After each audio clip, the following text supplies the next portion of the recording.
Welcome to the brand new episode of the National Podcast.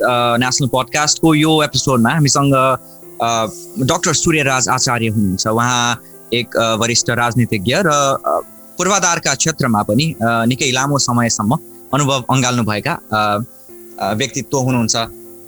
अहिले ताजा अवस्थामा निजगढ अन्तर्राष्ट्रिय विमानस्थल जुन तराईमा बारा जिल्लामा निर्माण गर्ने भनेर प्रस्ताव गरिएको छ, यो विमानस्थल कसरी बन्दैछ र जसरी बन्दैछ त्यो ठिक छ वा छैन भन्ने विषयमा सार्वजनिक बहस सुरु भएको छ। यो बहसका पक्षमा सरकारका पूर्व सचिवहरू, प्राविधिक, इन्जिनियरदेखि लिएर सरकार आफै पनि विमानस्थल बन्नुपर्छ भन्ने पक्षमा देखिन्छ। भने निजगढ विमानस्थल यदि बन्यो भने त्यसले पर्यावरणमा ठुलो क्षति पुर्याउँछ, वातावरण सम्बन्धी विभिन्न अन्तर्राष्ट्रिय सन्धि सम्झौताहरू यसले उल्लङ्घन गर्छ र यो एक किसिमले अपराध नै हुन जान्छ भन्ने पक्षमा पनि विभिन्न कन्जर्भेसनिस्ट र क्लाइमेट एक्टिभिस्टहरू हुनुहुन्छ। यो विषयमा म प्रवेश गर्नुभन्दा पहिला हाम्रा जो गेस्ट हुनुहुन्छ डाक्टर सूर्यराज आचार्य, उहाँको पोजिसन यसमा बुझ्न चाहन्छु। डाक्टर साहब, तपाईँ के भन्नुहुन्छ? यो निजगढ अन्तर्राष्ट्रिय विमानस्थल बन्नुहुन्छ वा हुँदैन? बनाइयो भने कसरी बनाउनु पर्छ? धन्यवाद मिलनजी। पहिला त मलाई तपाईँको पोडकास्टमा निमन्त्रणा दिनुभएकोमा धन्यवाद दिन चाहन्छु र तपाईँ खास गरी विदेशमा अमेरिकामा रहेर पनि नेपालका यस्ता विषयवस्तुमा जुन चासो लिएर छलफल चलाउनु भएको छ त्यसको लागि म बधाई पनि भन्न चाहन्छु र शुभकामना पनि दिन चाहन्छु। तपाईँको यो इनिसिएटिभ अझ बढ्दै जाओस् यसले र प्रभावकारी होस् भन्नेमा। अब विषयवस्तु प्रवेश गर्दाखेरि पहिला त तपाईँले मलाई परिचय गराउँदाखेरि वरिष्ठ राजनीति हुनुभयो। म वरिष्ठ राजनीतिक होइन, एकदम सिकारु राजनीति हुँ र विकासको अध्येता हुँ। र अब यो निजगढ एयरपोर्टको बारेमा मेरो पोजिसन जुन भन्नुभयो, यसको सुरुवात 6औं पञ्चवर्षीय योजना 1980देखि जुन 84सम्मको थियो, जतिखेर म इन्जिनियरिङको विद्यार्थी थिएँ। त्यतिखेरदेखि यो पञ्चवर्षीय योजनामा प्रवेश गरेर नेपाल सरकारले अब काठमाडौँ एयरपोर्टको अर्को वैकल्पिक विकल्पमा अन्तर्राष्ट्रिय एयरपोर्ट चाहिन्छ भनेर सुरुवात गरेको थियो र त्यो मलाई भन्नुहुन्छ भने त्यो एकदमै सही सुरुवात थियो त्यो बेलामा र अहिलेसम्म यो निर्माण भएर सञ्चालन भइसक्नु पर्ने अवस्था हो। त्यसपछि विभिन्न चरणका प्राविधिक अध्ययनहरू भए। पहिला प्रिफिजिबिलिटी स्टडी भयो, विभिन्न ठाउँहरू कुन ठाउँमा हुन्छ। अब हाम्रो भौगोलिक अवस्थितिले गर्दा अप्ठ्यारो के छ भने पहिला त हामी यो विषयको सामान्य एयरपोर्ट प्लानिङ अथवा एयरपोर्ट अन्तर्राष्ट्रिय एयरपोर्टको मापदण्ड, त्यसको सञ्चालन, त्यसका सुरक्षा, त्यसको देशलाई अन्तर्राष्ट्रिय गेटवे भन्छौँ, अन्तर्राष्ट्रिय त्यसलाई जोड्ने त्यसको विश्वसनीयता, ती पूर्वाधारको स्वरूप कस्तो हुने भन्ने हिसाबले हेरौँ भने काठमाडौँ विमानस्थल ठिकठाकको अन्तर्राष्ट्रिय विमानस्थल होइन त्यो। त्यसैले जब हामी त्यसमा हामी पछि प्रवेश गरौँला। अहिले चाहिँ कहाँबाट सुरु गरौँ भन्दाखेरि यो बहस, यो अन्तर्राष्ट्रिय विमानस्थल निजगढ आवश्यक छ वा छैन, बनाउनु पर्छ वा पर्दैन भन्नेमा चाहिँ तपाईँको पोजिसन के छ? होइन, पर्छ, एकदम अनिवार्यता छ, आवश्यक मात्र होइन। म यसरी भन्ने गरेको छु, तपाईँले अरू 20-30 वर्षमा नेपाललाई मध्यम आएको देशमा उसाल्ने, मध्यम आएको $3000-5000 पर क्यापिटल 1000 छ। निजगढ एयरपोर्ट बिना असम्भव छ। त्यसको निजगढ यो अनिवार्यता छ र निजगढ नहुने हो भने कहाँ हुने भन्नेमा त्यसको विकल्प छैन निजगढ एयरपोर्टको। अब यो विमानस्थलको जुनसुकै विकासको पनि विभिन्न आयामहरू हुन्छन्, विभिन्न पक्षहरू हुन्छन्। यो अन्तर्राष्ट्रिय विमानस्थलको पनि त्यस्तै किसिमका पक्षहरू होलान्। एउटा प्राविधिक पक्ष हुनसक्छ जुन वातावरणसँग पनि सम्बन्धित हुनसक्छ, यसलाई हामी टेक्निकल अथवा इन्भाइरोमेन्टल एस्पेक्टको रूपमा हेरौँ। अर्को फाइनेन्सियल हुनसक्छ, वित्तीय कसरी फाइनेन्सिङ गर्ने। अर्को सोसल सामाजिक पक्ष हुनसक्छ। अर्को राजनीतिक, यसको पोलिटिकल एस्पेक्ट हुनसक्छ। तपाईँ यी पक्षहरूलाई प्रायोरिटाइज गरेर 1, 2, 3, 4 यसको महत्त्वका आधारमा राख्नु पर्यो भने कसरी यसलाई सूचीकृत गर्नुहुन्छ? होइन, यसलाई यस्तो हुन्छ, तपाईँले प्रायोरिटी भन्दा पनि श्रृङ्खलाबद्ध 3लाई सम्बोधन गर्ने हजुर जस्तो हामीले एयरपोर्ट बनाउने भन्नुभयो भने तपाईँले एकदम करेक्टली भन्नुभयो। त्यसका प्राविधिक पक्ष हुन्छ, आर्थिक पक्ष हुन्छ, वित्तीय पक्ष हुन्छ, वातावरणीय हुन्छ, सामाजिक हुन्छ, राजनीतिक हुन्छ। अब हाम्रो जस्तो देशमा यस्ता ठुला आयोजनाहरूको भूराजनीतिक चासो पनि हुन्छ। त्यसको त्यो बहसलाई त्यो समयसम्म निर्णयमा पुग्नलाई यी सबै पाटाहरूमा हामी स्पष्टता हुनुपर्छ। सबै पाटा बहसमा आउनुपर्छ भन्नु। तर त्यो बहसमा आउँदाखेरि चाहिँ नि के हो भने नि एकैचोटि तपाईँको प्राविधिक कुरो किन सबै आयोजनामा पहिला पूर्व सम्भाव्यता अध्ययन किन गरिन्छ र त्यसमा मूलतः प्राविधिक हुन्छ। त्यसको त्यो किन गरिन्छ भने तपाईँले तल बगेको नदीलाई माथि उकालोतिर बहाउने भनेर इन्जिनियरिङ प्रोजेक्ट बन्दैन कि पानीले पम्पले तान्नु पर्यो। त्यसका आधारभूत इन्जिनियरिङ प्राविधिक पक्षहरू हुन्छ जुन कुराहरूमा कम्प्रोमाइज अथवा त्यसका सल्युसन तपाईँले इन्जिनियरिङ अथवा विज्ञानका शाश्वत कुराहरूलाई यसको विकल्प खोजेर बहस गरेर निकालौँ भन्ने मिल्दैन। सामाजिकको मिल्छ, आर्थिकको मिल्छ। त्यसैले पहिलो हिस्से के हो भने प्राविधिक नै हो। अब प्राविधिक उसमा के पहिलोमा हजुरले प्राविधिकलाई राखिसकेपछि अब हामी यसमा प्रवेश गरौँ। टेक्निकल्ली हामीले अहिले खोजिरहेको विमानस्थलको जुन एउटा चित्र छ त्यो टेक्निकल्ली चाहिँ हामीसँग उपलब्ध भएका विमानस्थल जुन त्रिभुवन अन्तर्राष्ट्रिय विमानस्थल छ यो भन्दा कसरी बेटर हुन सक्छ एउटा। र अर्को प्रश्न चाहिँ एउटा के खालको आम रूपमा देखिन्छ सुनिन्छ भने भैरवा यो क्षेत्रीय जुन अन्तर्राष्ट्रिय एयरपोर्ट छ यो पनि बन्दैछ, पोखरा पनि बन्दैछ, यसलाई पनि हेरौँ, यिनीहरू अपरेसनमा आएकै छैनन् हैन, यसको त्यसपछि मात्रै यो कतिको आवश्यक छ छैन भन्ने कुरा हेरौँला भन्ने किसिमको चाहिँ एउटा आम बुझाइ चाहिँ यो प्रश्न चाहिँ देखिन्छ। यो टेक्निकल्ली चाहिँ कसरी बेटर छ टिआइए भन्दा र किन यो प्रोजेक्ट चाहिँ यी अन्य हामीसँग भएका वा बन्दै गरेका एयरपोर्टहरू भन्दा फरक छ? यो त कस्तो भयो, मैले अघि प्राविधिक सबभन्दा पहिला हामी मिस गरेकै थियौँ। तपाईँले अब जति पक्षहरू अघि हामीले भन्यौँ प्राविधिक, आर्थिक, वित्तीय, वातावरणीय, सामाजिक सबै यी सबै पक्षहरू सम्बोधन गर्नुपर्छ तर तत्त ठाउँमा त्यसको बहस हुनुपर्छ। हामी प्राविधिक कुरोको लागि मैले अघि नै किन प्राविधिक कुरो पहिलो पक्ष हो भन्दा प्राविधिक बाध्यताको त्यसको अर्को विकल्प हुँदैन त्यो चाहिँ। र यहाँ के गर्दैनौँ भने अहिले तपाईँले सोध्नु भएको प्रश्न अन्यथा मेरो जवाफलाई नमान्नु होला।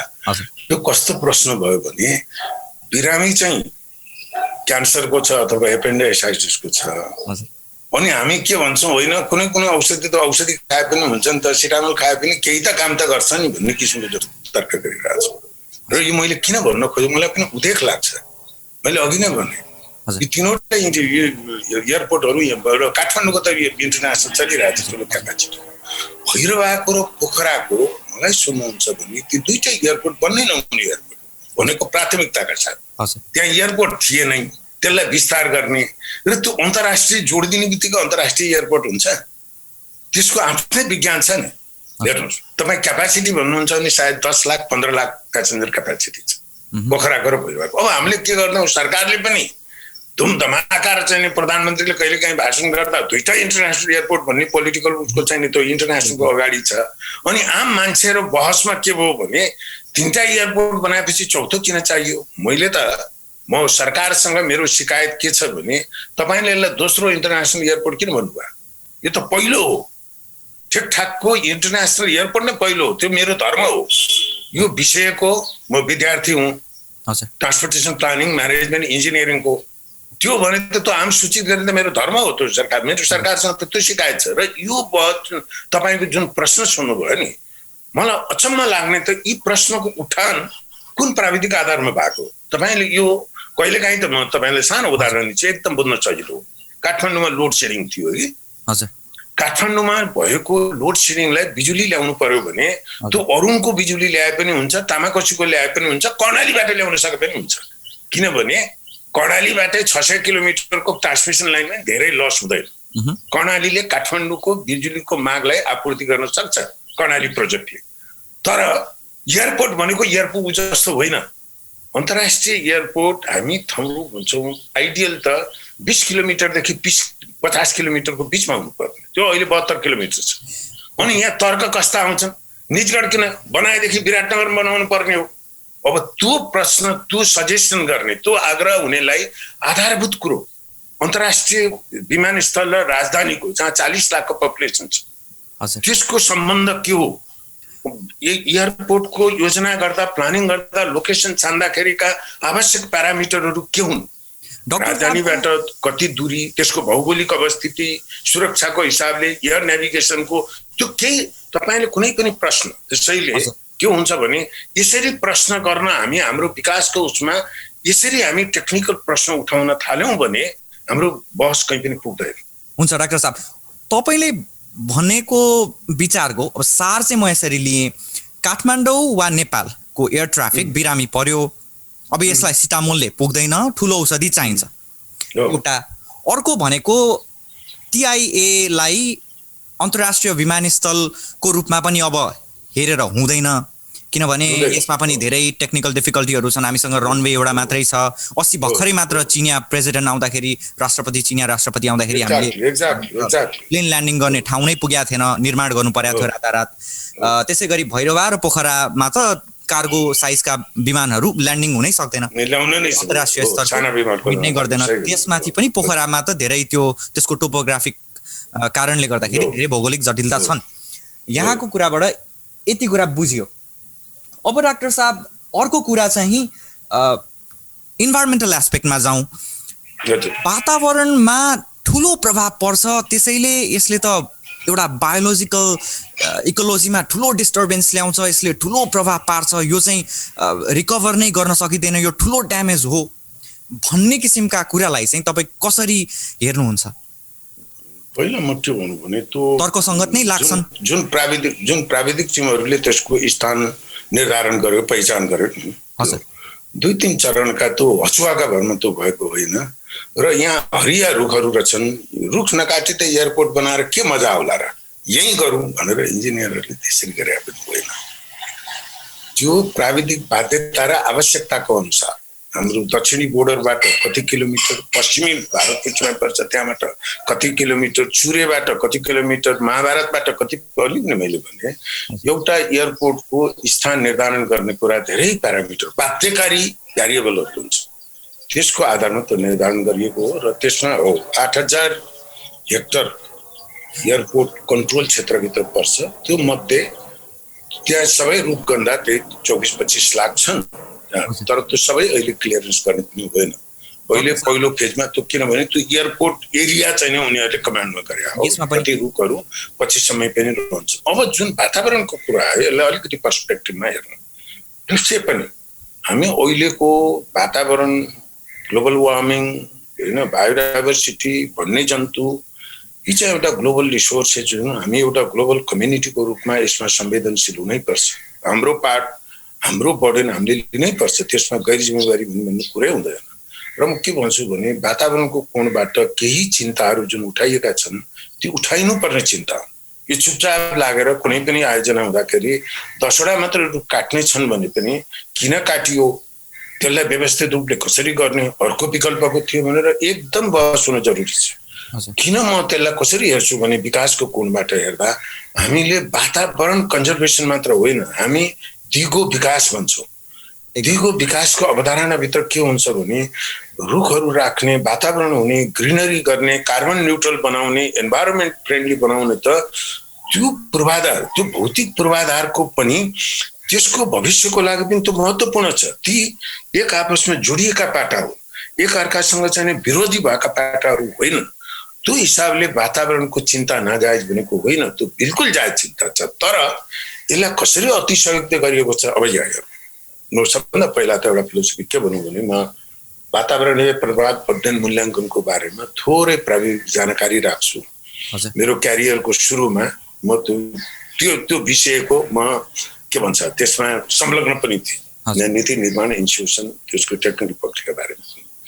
सामान्य अर्थमा वातावरणीय प्रभाव अध्ययन मूल्याङ्कन EIA भनेको प्रोजेक्ट डिनाई गर्नको लागि हुँदैन।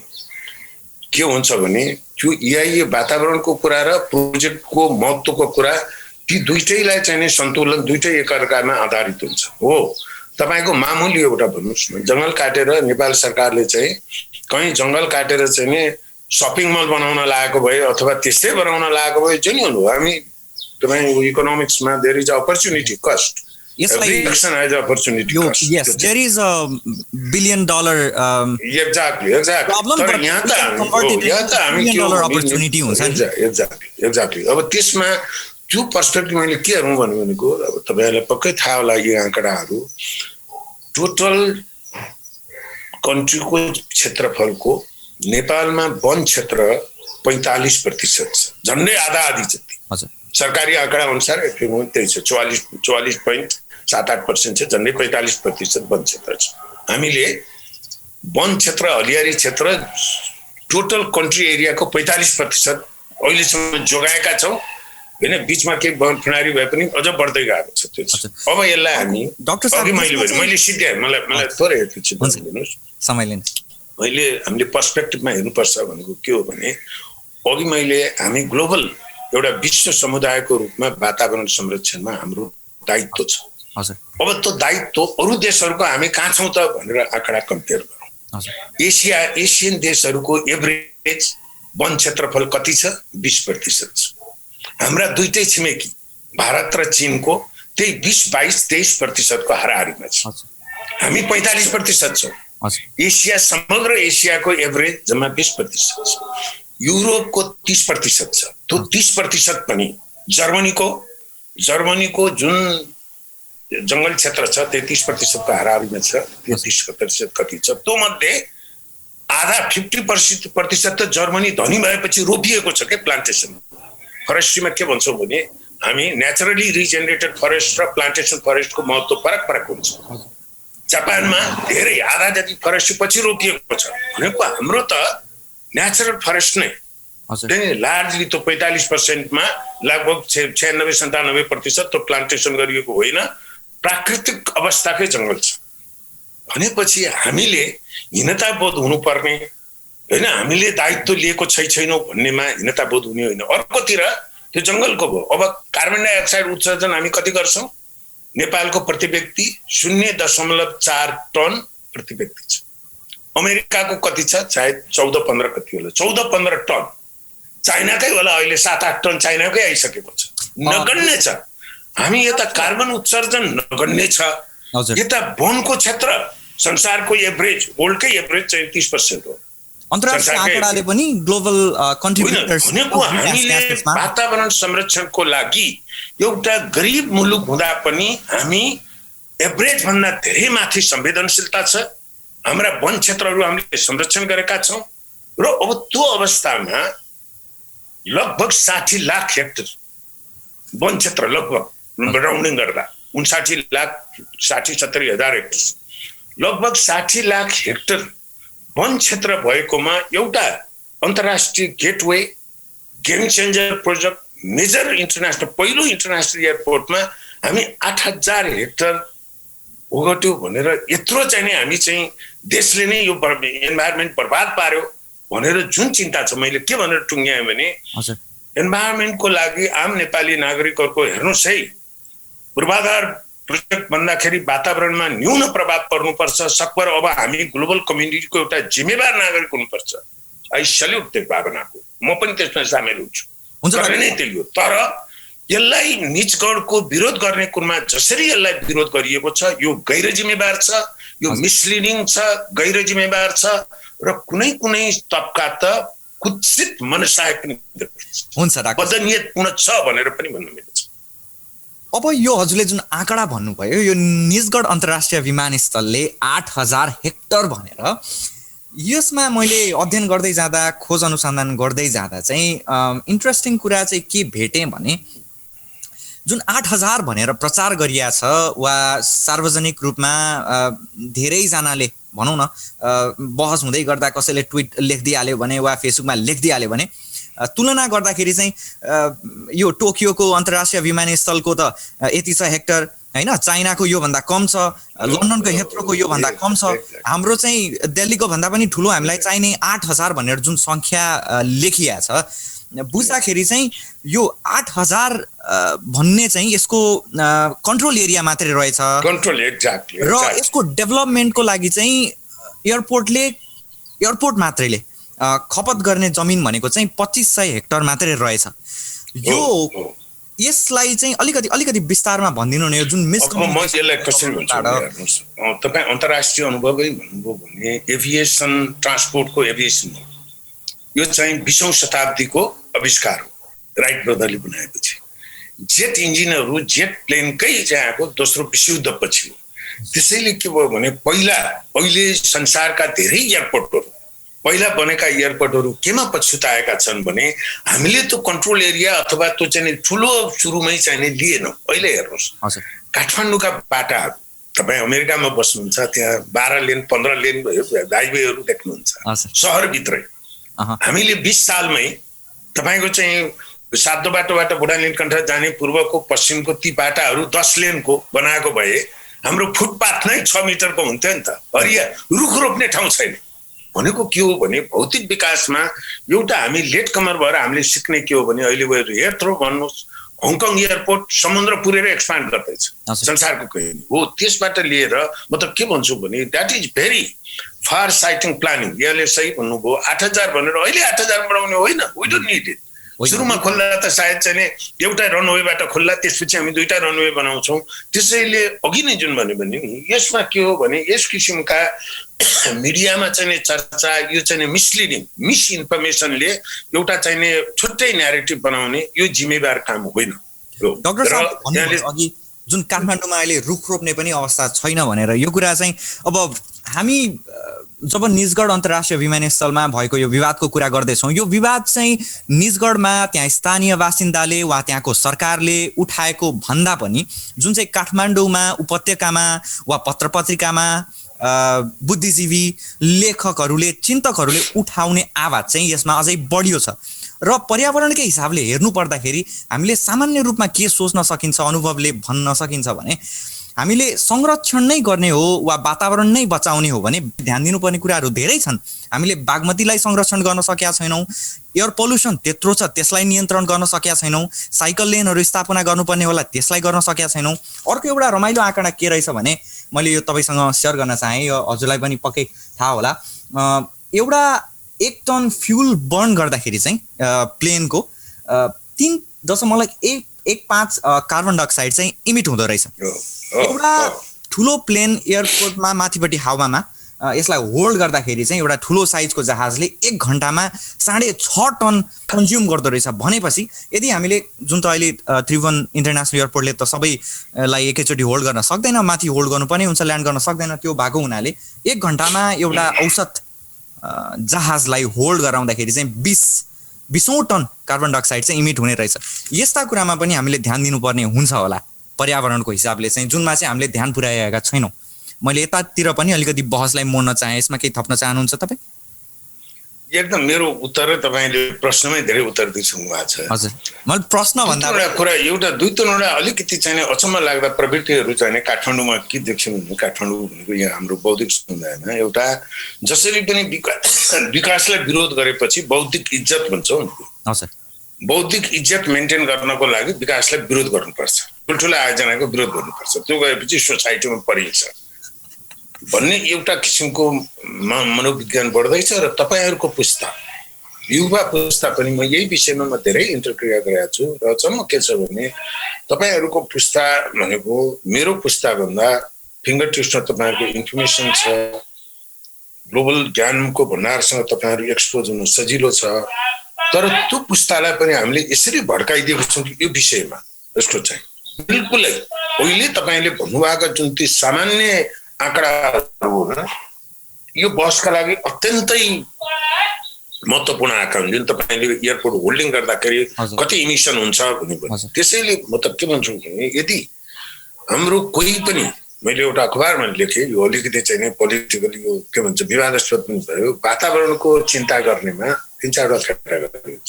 वातावरण प्रेमी, वातावरणवादी, वातावरण प्रेमी भनेको हामी सबै वातावरण राम्रो गर्ने, वातावरणवादी टीकाराम यात्री सरसँगको अन्तर्वार्तामा तपाईले यसलाई परिभाषित गर्नुभएको हो। वातावरणविद, वातावरणजीवी। अब यहाँ के भइदियो भने नि तपाईँले भन्नुभएको यदि हामीसँग कोही एउटा जेन्युन वातावरणविद छ भने त तपाईँले निकाल्नुभएको चिन्तामा निजगढ एयरपोर्ट इज फर एन्भाइरोमेन्टमा हामी ब्रान्डिङ गर्न सक्छौँ नि त त्यसलाई त। अहिले त काठमाडौँमा होल्ड गर्दाखेरि त इमिसन त बढिरहेको छ त्यसको।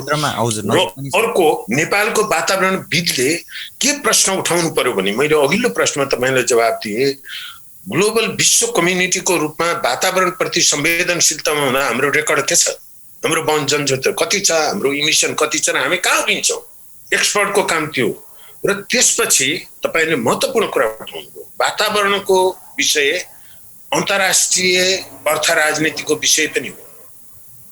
वातावरणको चासो युरोपियनहरूलाई जे विषयको चासो हुन्छ हामीलाई त्यही विषयको चासो नहुन सक्छ। वातावरणमा चासो हुँदा हुँदैन। जुन तपाईँले यहाँका आइएनजिओहरूले किन चाहिने बागमतीको फोहोर भयो भनेर अभियान हुँदैन, किन लीलामणि पौडेलै चाहियो त्यसलाई, किन किशोर थापा नै चाहियो, किन रुख रोपिँदैनन्, होइन सहरमा रुख किन रोपिँदैन। हेर्नुहोस् म केही 1-1.5 वर्ष अगाडि मङ्गोलिया गएको त्यहाँ के रहेछ भने मङ्गोलियामा त्यो घाँसे मैदान हुन्छ, रुख मार्न धेरै गाह्रो रहेछ। तर उलानबटरको सहरहरू एकदम बाहिरहरू रुख छैन, सहरमा धेरै रुख छ। मैले साथीलाई सोधेँ यो त अचम्म गरेछ भने यो कहाँ सजिलो छ र। हाम्रो त अर्बन फरेस्ट्री डिपार्टमेन्ट छुट्टै छ। हेर्नुहोस् सहरमा कुन जातको रुख रोप्ने, सहरमा रोपिएको रुखको संरक्षण कसरी गर्ने छुट्टै विभाग छ। वन विभाग छुट्टै भयो, सहरी वन विभाग भने छुट्टै छ। त्यो हो हामीले चाहियो त। काठमाडौँमा एउटा शिशु जन्मिने बित्तिकै उसले विषाक्त हावा फेर्नु बाध्य छ हस्पिटलबाटै। विषाक्त यहाँको पल्युसन यदि छ हो। हाम्रो वातावरणको त हामी भन्छौँ लोकल र ग्लोबल हो। ग्लोबल कम्युनिटीको रूपमा पनि हामी संवेदनशील हुनुपर्छ र हाम्रो रेकर्ड एक्सलेन्स ग्लोबल कम्युनिटीको रूपमा वातावरण हामीले कति अघि नै भन्यौँ, जुन आँकडाहरू वन क्षेत्रको आँकडा, प्रोटेक्टेड एरिया आँकडा सबै, र हाम्रो वातावरणको जुन लोकल वातावरणको इस्यु हो विदेशीहरूले लोकल वातावरणको इस्युमा उठाइदिँदैनन्। एक दिन मलाई स्मरण छ काठमाडौँमा विश्वभरमा एयर क्वालिटी इन्डेक्समा चाहिँ काठमाडौँ उपत्यकाको एयर क्वालिटी चाहिँ सबैभन्दा जोखिमयुक्त वर्स नम्बर 1 मा हामी पुगेका थियौँ। पनि सामाजिक सञ्जालमा मैले साथीहरू देखेँ वातावरणको हावाको क्वालिटी नराम्रो भयो, अब हामीले सडकमा जानुपर्छ प्लेकार्ड बोकेर साथीहरू सरकारको विरुद्ध नारा लगाउन, सरकारले वातावरण संरक्षण गरेन, हावाको क्वालिटी सुधार गर्न सहयोग गरेन भनेर जब रेड अलर्ट जारी गरिएको थियो तब त साथीहरू घरमा बस्नुपर्ने थियो। हामी जस्ता बुझ्ने साथीहरू अरूलाई घरमै बस्नुपर्छ भनेर सिकाउनु पर्ने थियो। त्यस्तो रेड अलर्ट जारी गरिया दिनमा पनि बाहिर प्लेकार्ड बोकेर एक्टिभिस्ट। अर्को कुरा म यही टेक्निकल र इन्भाइरोमेन्टलमै जोड्न चाहन्छु। हामी तराई क्षेत्रमा एयरपोर्ट बनाउँदैछौँ, भारतसँग नजिक पर्न सक्छ, चुरेसँग पनि नजिक पर्न सक्छ। त्यसले चाहिँ कतिको असर पार्न सक्छ हामीलाई? तपाईँ बोर्डरको नजिकमा जसरी बनाइँदैछ त्यसमा चाहिँ भारतको अवरोध वा त्यसमा असहयोग त्यसले कसरी प्रभाव पार्न सक्छ, के बुझ्नुहुन्छ तपाईँ? अब यसलाई अघिल्लो वातावरणको कुरामा मैले के भनेर टुङ्गाएँ भने फेरि समराइज, वातावरणप्रति निजगढकैमा पनि हामी संवेदनशील हुनुपर्छ। त्यहाँ पर्ने प्रभाव अधिकतम रूपमा न्यूनीकरण गर्नुपर्छ, जुन EIA त्यसैको लागि। तर वातावरणकै नाउँमा यो प्रोजेक्टलाई डिनाइ गरियो भने त्यो अभियानले यो राष्ट्रलाई ठुलो अन्याय गरेको हुन्छ। र त्यसमा त्यसका पर्याप्त प्राविधिक वातावरणकै प्राविधिक कुराहरू छन्। अहिले तपाईँले उठाउनु भएको कुरा त्यो अभियानलाई, अहिले चलिरहेको अभियानलाई अघि तपाईँले यहाँ चाहिँ काठमाडौँमा होल्डिङ गर्दाखेरि कति एमिसन निस्किन्छ अझ त्योभन्दा जानु। डेभलपिङ नेपाल जस्तो डेभलपिङ कन्ट्रीको दिगो विकासको सबभन्दा ठुलो बाधक गरिबी हो, विकास हो। र निजगढ एयरपोर्टमा विकासको अध्ययताहरू आउनुहोस्, कोही अल्टरनेटिभ छ भने म बहस गर्न तयार छु। बिल्कुल यो गेटवे हो, विकासको गेटवे, अन्तर्राष्ट्रिय गेटवे मात्र होइन एउटा। अब अहिले पछिल्लो तपाईँले सोध्नु भएको प्रश्न के हो भने भारतसँगको सीमा नजिक भएको र कति अन्त भने एउटा तपाईँको के हुन्छ भने यस्ता ठुला प्रोजेक्टहरूमा छिमेकीहरूको विभिन्न चासोहरू हुन्छ, राजनीतिक चासोदेखि व्यावसायिक चासोहरू।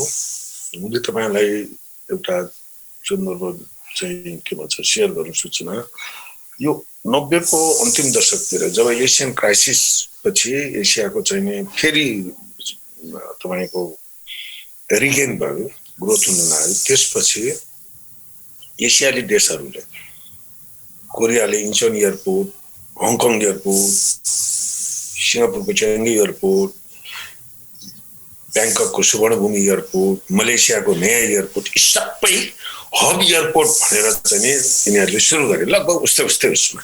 र एउटादेखि अर्कोसँग यति कम्पिटिटिभ थिए यिनीहरू बिजनेसमा, किनभने कहिलेकाहीँ बिजनेसमा जिरो सम गेम हुन्छ। एउटा हब बन्यो भने अर्को हुँदैन, अर्काकै मार्केट ल्याउने हो, कहाँ ट्रान्जिट गरिदिन्छ भन्नेमा।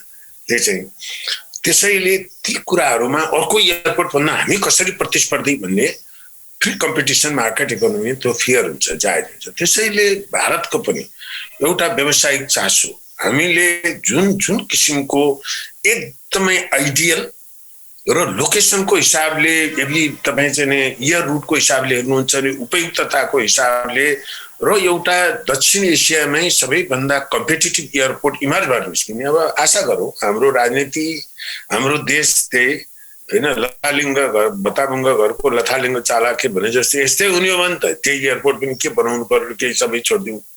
तर अब नयाँ पुस्तामा तपाईँहरूको पुस्ताको लागि 30-40 वर्षमा नेपाल मध्यम आयमा जाने केही सुध्रिन्छ भन्ने हो भने त्यो सुध्रिने पहिलो शर्त त एयरपोर्टै र त्यो बन्न सक्दा हामी अहिले सरकारले हब भन्छ न, एकदम फुल प्लेज हब भनेर भयङ्कर त्यसमा जानु पनि पर्दैन।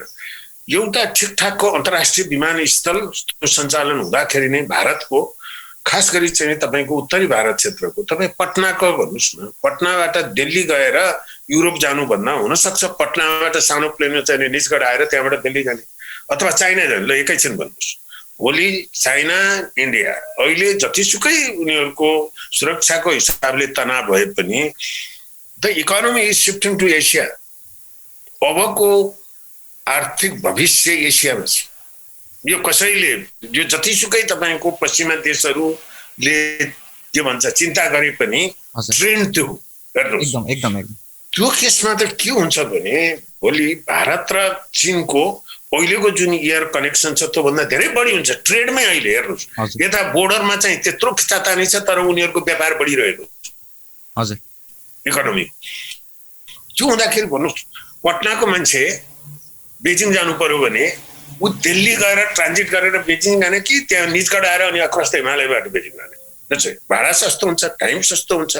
त्यसैले त्यो हिसाबले हेर्नु भने जस्तो दिल्ली एयरपोर्ट प्राइभेट हो, त्यो चाहिँ जिएमआरले निजी क्षेत्रले बनाएको एयरपोर्टको आम्दानी त के हुन्छ? जति धेरै यात्रु हुन्छन्, जति धेरै प्लेन ल्यान्डिङ टेकअप गर्छन्, त्यही आम्दानी हो। अहिले म दिल्ली एयरपोर्टको म्यानेजर, जिएमआरको म्यानेजर हुन्थे भने मैले केही करोड यहाँको अभियानमा वातावरणकै नाममा केही करोड चाहियो भने त्यसलाई सकभर रोक्नु है भन्नलाई मेरो धर्मै हो। धर्म हुन्छ, बिजनेस गर्न पाइन्छ त्यति छ। हेर्नुहोस्, त्यसैले त्यो तपाईँले जुन सङ्केत गर्नुभएको हो ती सम्भावना छन् होइन। भारतको विकासको र त्यो कम्पिटिसनको हेर्दाखेरि पक्कै पनि एउटा कोणबाट हेर्दा अब त्यहाँको त्यो व्यावसायिक हिसाबले नै कम्पिटिटिभ गर्छन् भन्ने आउनु। अर्को जुन भन्नुभयो बोर्डर नजिक हुँदाखेरि, जस्तो अहिले तपाईँ अखबारमा भैरवा एयरपोर्टको एउटा भारतीय स्पेस युज गर्नुपर्ने नदिएको भन्ने त्यो अखबारमा भने जस्तै पनि मैले केही दिन अगाडि मैले ब्रिफिङ लिएको थिएँ क्याम्पकोबाट होइन। साँच्चीकै त्यस्तै हो भने त्यस्तो होइन, हामीले सर्ट आउट गरिसकेका छौँ। त्यो अलिकति प्रोटोकल हामीले टेकअप ल्यान्डिङ प्रोटोकलकोमा सुधार गर्नु पर्यो। इट्स डुएबल, हामी सञ्चालन गर्न सक्छौँ। भारतमा नदी पनि त्यस्तो होइन भन्ने थियो। त्यो कन्टेक्स्टमा अब निजगढको चर्चामा के आउँछ धेरै सामाजिक सञ्जाल मैले हेर्नु, ल भारतसँग स्वीकृति नलिकन भैरवाकै हाल होला, पहिला बनाउने अनि भारतले दिएन भन्ने तपाईँले पढ्नुभयो होला। त्यसको भने त्यसै भएर त्यो लोकेसन के को लागि हो भने अहिले निजगढको लोकेसनको लागि जसरी काठमाडौँ एयरपोर्टले रुट भएर काठमाडौँ एयरपोर्टमा आउने जहाजहरू छन्, तिनै जहाज निजगढमा जानको लागि कुनै पनि नयाँ सम्झौता भारतसँग चाहिँदैन। र तपाईँको पश्चिमी बोर्डरबाट सायद 45 किलोमिटर, दक्षिणी बोर्डरबाट 27 किलोमिटर, चुरेबाट यति, त्यो पर्फेक्ट आफ्नै उचाइ पनि आफ्नै आकाशमा लिन सकिने, ल्यान्डिङ गर्दाखेरि पनि आफ्नै, किनभने एउटा उचाइसम्मको ल्यान्डिङमा त्यो कन्ट्रीसँग तपाईँ तलबाट उडाउनु भयो भने पर्मिसन चाहिन्छ छुट्टै हो। अब त्यसलाई तपाईँ दक्षिण लगिदिनु भयो, अब हाम्रो यहाँ कस्तो छ भने बुझाइ हेर्नुहोस्। ती टेक्निकल कुराहरूलाई त्यहाँ सिरामा लगे किन हुँदैन, सिमरामा लगे किन हुँदैन, जनकपुरमा बनाउँदा हुन्थ्यो भन्ने ती प्राविधिक चाहिँ पक्षहरूलाई को चाहिँ न्यूनतम जानकारी पनि नभइकिन त्यस्ता क्वेसन आउँछन्। त्यसैले तपाईले उठाउनु भएको आशंका हजुर म एउटा कुरा गाँच्छु। एउटा अन्तर्राष्ट्रिय बुझाइ, एउटा अन्तर्राष्ट्रिय मान्यता चाहिँ अन्तर्राष्ट्रिय विमानस्थलका बारेमा चाहिँ के मैले अध्ययन गर्दा पाएँ भने मेजर जुन अन्तर्राष्ट्रिय विमानस्थल हुन्छ त्यो चाहिँ देशको प्रमुख शहरको छेउमा हुनुपर्छ भन्ने हिसाबले मान्यता रहेछ। त्यसो हुनाले पनि निजगढलाई काठमाडौँको नजिक बनाउँदाखेरि बारा, विराटनगर, सिमरा, विराटनगर भन्दा निजगढै नजिक पर्छ। तर हाम्रो एउटा समस्या के छ भने हामीसँग काठमाडौँ र निजगढलाई जोड्ने अहिलेसम्मको बाटो भनेको लामै पर्छ। त्यसो हुनाले हामीले काठमाडौँ र निजगढको फास्ट ट्र्याक बनाएर खोल्नै पर्ने र सञ्चालन गर्ने पर्ने त्यो एउटा क्वालिफायर चाहिँ छ फेरि, होइन? होइन त्यही नै ठ्याक्क तपाईँले महत्त्वपूर्ण कुरा उठाउनु भयो। यो के हो भने तपाईँ ठ्याक्क अहिले धेरै हामी बहसमा पनि आउँछ श्रीलङ्काको त्यो चाहिँ हाम्रो यो एयरपोर्ट एउटा चाहिँ पोर्ट चाहिँ इट्स कमर्सियली सक्सेसफुल हुन त त्यो चाइनाले लिजमा लियो। अर्को चाहिँ राजापक्षले आफ्नो चुनाव क्षेत्रमा चाहिँ एयरपोर्ट बनाए। जुन कुरा प्राविधिक कुरामै प्राविधिकहरूले इभेन चिनियाहरूले पनि कसैले पनि त्यो रिकमेन्ड गरेनन् यो चाहिँ फिजिबल छैन, किनभने त्यो चाहिँ 150 किलोमिटर कति दक्षिणमा छ। उसले के चाहे भने त्यसलाई चाहिँ श्रीलङ्काको एयरपोर्ट अहिले सिटीको नजिक छ, त्यो सानो, त्यसलाई नै विकल्प चाहिने भइसकेको छ। फेरि म पुगेको थिएँ 1.5 वर्ष अगाडि।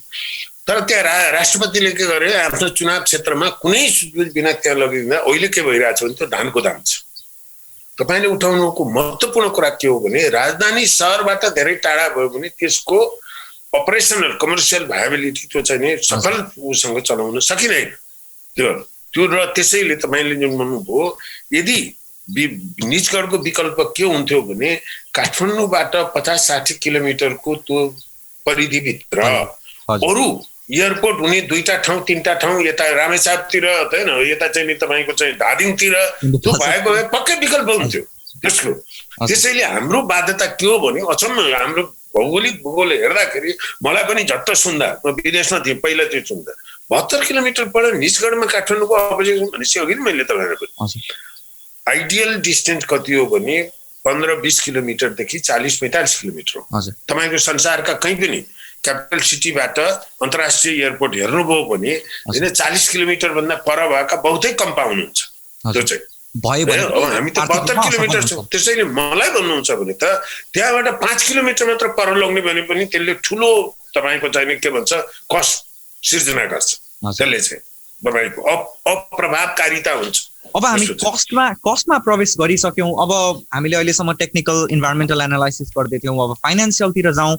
फाइनान्शियलतिर चाहिँ यसको कस्ट चाहिँ छोटो समयका लागि चाहिँ $1 बिलियन र लङ टर्ममा पछि बढाउँदै जाँदाखेरि यसलाई चाहिँ 4 देखि 6 बिलियन डलरसम्म लाग्न सक्ने भनेर यसलाई प्रोजेक्ट गरिया रहेछ।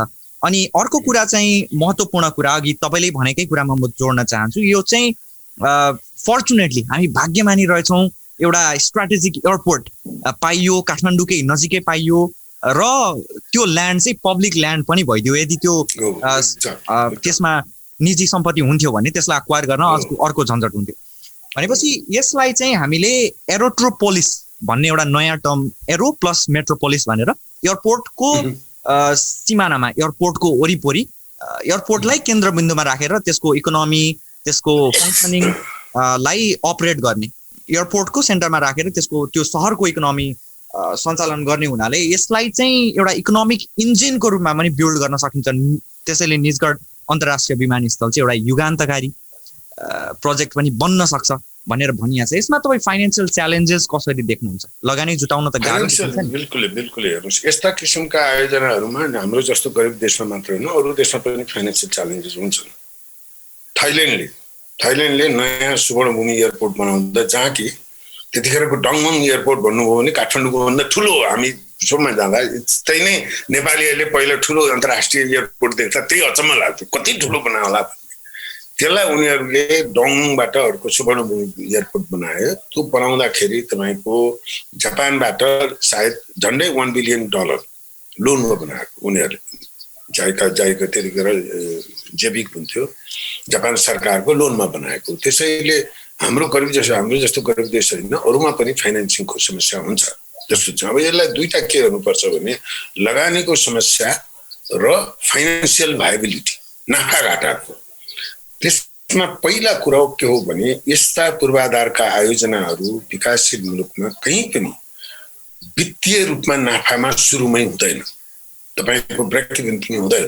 त्यो फ्याक्ट हो। पोर्टहरू, एयरपोर्टहरू, रेलवेहरू, हाइवेहरूको त्यो वास्तविकता हो। किनभने तिनलाई एउटा व्यावसायिक हिसाबको वित्तीय नाफाको पूर्वाधार भन्दा पनि मुलुकको आर्थिक विकासलाई ड्राइभ गर्ने आयोजनाको रूपमा दिन्छौँ हामी। प्रोजेक्ट अप्राइजलमा के भन्छौँ भने इकोनोमिक फिजिबिलिटी, भायबिलिटी र फाइनेन्सियल भायबिलिटी भन्छौँ। फाइनेन्सियल भायबिलिटी भनेको लगानी गरेको पनि उठ्ने। तपाईले एउटा सपिङ मल बनाउनु भयो भने सपिङ मल बनाउँदाखेरिको ब्याङ्कबाट लोन लिनुहुन्छ, सबै पैसा त्यो सपिङ मलको भाडाले तिरेर नाफा पनि बनाउनु पर्छ। त्यो वित्तीय भायबिलिटी भयो, वित्तीय हिसाबले फाइनेन्सियल प्रॉफिट। तर पूर्वाधारका आयोजनाहरू हामी इकोनोमिक भायबिलिटीको लागि गर्छौँ। त्यसले त्यो हिसाबले गर्दा इकोनोमिकली त त्यसको भन्नु न गेम चेन्जर भनेको त्यसलाई के हो भने कन्भेन्सनल कस्ट बेनिफिट एनालिसिस भन्दा पनि माथि राखेर हेर्नुपर्छ। त्यसले त्यो पक्ष छ। अब अर्को लगानी कसरी जुटाउने, अघि तपाईँले जुन भन्नुभयो 100 बिलियन भन्दा 100 चुनौतीपूर्ण अहिलेको हाम्रो अवस्थामा त्यति चुनौतीपूर्ण छैन। केही त्यसको भाग हामी वैदेशिक ऋणबाट परिचालन गर्न सक्छौँ, किनकि अझै हाम्रो राष्ट्रिय ऋणको जीडीपीको 35% छ। हामी कम्फर्टेबल जोनमा छौँ। अब त्यो कम्फर्टेबल जोनमा ऋणमा छौँ भनेर भटाभट ऋण लिएर चाहिँ भोज गर्ने भन्छौँ नि हामी, ऋण लिएर घिउ खाने त्यो जानु हुँदैन। तर यस्ता उत्पादनशील प्रोजेक्टहरूमा, रणनीतिक महत्त्वका, राष्ट्रिय महत्त्वका प्रोजेक्टहरूमा सरकारले ऋण लिएर त्यसलाई भोलि कसरी प्रभावकारी रूपमा सञ्चालन गरेर तिर्ने भन्ने पनि सोच हुनुपर्छ। त्यसमा डराउनु हुँदैन। र अझ महत्त्वपूर्ण कुरा त के हो भने अहिलेको यो त वैदेशिक ऋण भएनछ भने पनि हाम्रो जुन चाहिँ तपाईँको ब्यालेन्स अफ पेमेन्ट भन्छ, शोधनान्तर स्थिति, विदेशी मुद्राको सञ्चितकोमा रेमिटेन्सले भन्नु गर्दाखेरि हामी कम्फर्टेबल जोनमा छौँ। भने विदेशी मुद्रा कम्फर्टेबल जोनमा हुँदा त्यसले म्याक्रो इकोनोमिकले एउटा के नयाँ तपाईँलाई लिभरेज दिन्छ भने तपाईँले आन्तरिक बरोइङ मजासँग गर्नु सक्नुहुन्छ। ठुला प्रोजेक्टको लागि त्यसले आन्तरिक बरोइङको लागि सहजता गरिदिन्छ त्यो चाहिँ।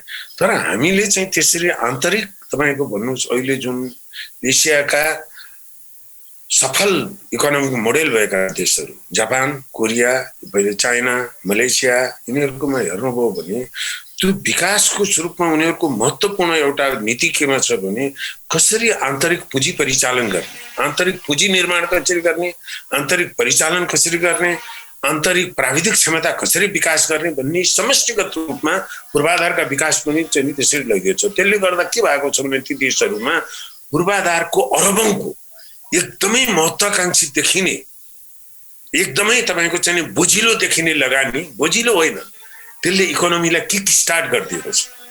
र त्यसले तपाईको सन् 2000 देखि यो 20 वर्षमा चीनको, खास गरी मिड 95 देखि यो 20-25 वर्षमा चीनको विकास केले भयो भन्नुभयो भने अरू पनि छन्, तर पूर्वाधार लगानीमा एकदमै एग्रेसिभ पूर्वाधार लगानी उसको फ्युलिङ गरिदियो। त्यसले हो त्यो हिसाबले निज गरी आयोजनाको रूपमा होइन, हामीले कहाँ चुकेको छौँ भने हाम्रो राजनीतिक नेतृत्व, हाम्रा योजनाकारहरू हामी कहाँ चुकेको छौँ भने हाम्रो पूर्वाधार लगानीको म्याक्रो इकोनोमिक लेभलमा, आर्थिक नीतिको लेभलमा हामीले त्यो चाहिँ आन्तरिक हाम्रो उसलाई चाहिँ परिचालन गर्ने हामीले नीति नै छैन।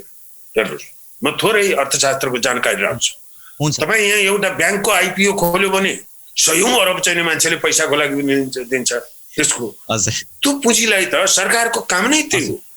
आर्थिक योजनाकारहरूको काम नेसनमा रहेको त्यो चाहिँ बचत र त्यो पुँजीलाई कसरी उत्पादनशील क्षेत्र भनेको यो पूर्वाधार अहिले निजी क्षेत्रले पनि लगानी किन गर्दैन, पूर्वाधार राम्रो छैन। मलाई के लाग्छ भने होइन, तपाईँ यो $1 बिलियन को प्रोजेक्टको लागि वर्षको $2 मिलियन, वर्षको 20 अरब मजासँग अहिले अर्थ मन्त्रालयको बजेटबाटै त्यसलाई परिचालन गर्न सकिन्छ होइन। केही सानो अंश वैदेशिक लोन, ठुलो अंश आन्तरिक ऋण। आन्तरिक ऋण हामी निजगढ एयरपोर्टको बन्ड फ्लोट गर्न सक्छौँ हामी, 10 वर्ष बन्ड, 20 वर्ष बन्ड हेर्नु छैन, ती इन्स्ट्रुमेन्टहरूको हामीले परिचालन गरेकै छैन।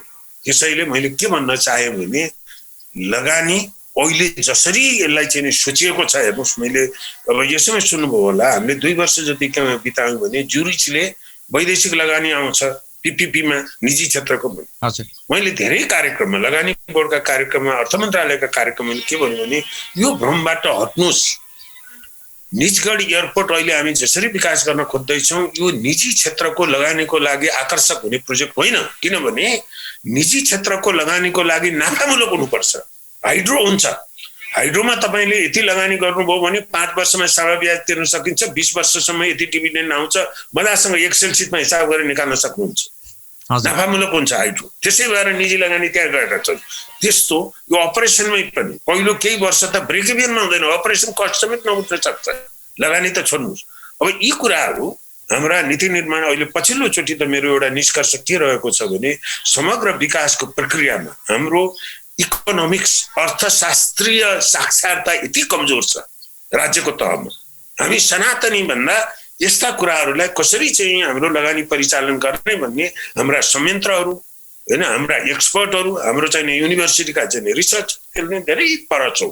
त्यसैले त्यसमा नयाँ सोच हुने हो भने यो लगानीको हिसाबले अहिले जुन तहको यसलाई ठुलो चुनौती रूपमा लिएको छ त्यो जरुरी छैन। वर्षको 20 अरब नेपालले आफ्नै स्रोतबाट वर्षको 20 अरब भयो भने 5 वर्षमा पुग्यो, 6 वर्षमा चाहिँ भन्नुहोस् न, 25 अरब भन्नुहोस्, त्यो वर्षको 25 अरब परिचालन गर्न नसक्ने अवस्था हाम्रो अहिले होइन। हुन्छ, अहिलेको अवस्थामा चाहिँ भनिसकेपछि सरकारले पनि पुँजी जुटाइसकेको छैन, प्राइभेट स्टेक पनि कसले लगानी गर्ने, लगानीकर्ता पनि निजी लगानीकर्ता पनि अहिलेसम्म भेटिएको छैन ठोस रूपमा। तर पनि तपाईको बुझाइमा लगानी सङ्कलन गर्न सकिन्छ र यसलाई प्रभावकारी रूपमा सञ्चालन गर्न सकियो भने भनिए जस्तै सुनिए जस्तै यो एउटा युगान्तकारी प्रोजेक्ट हुन सक्छ।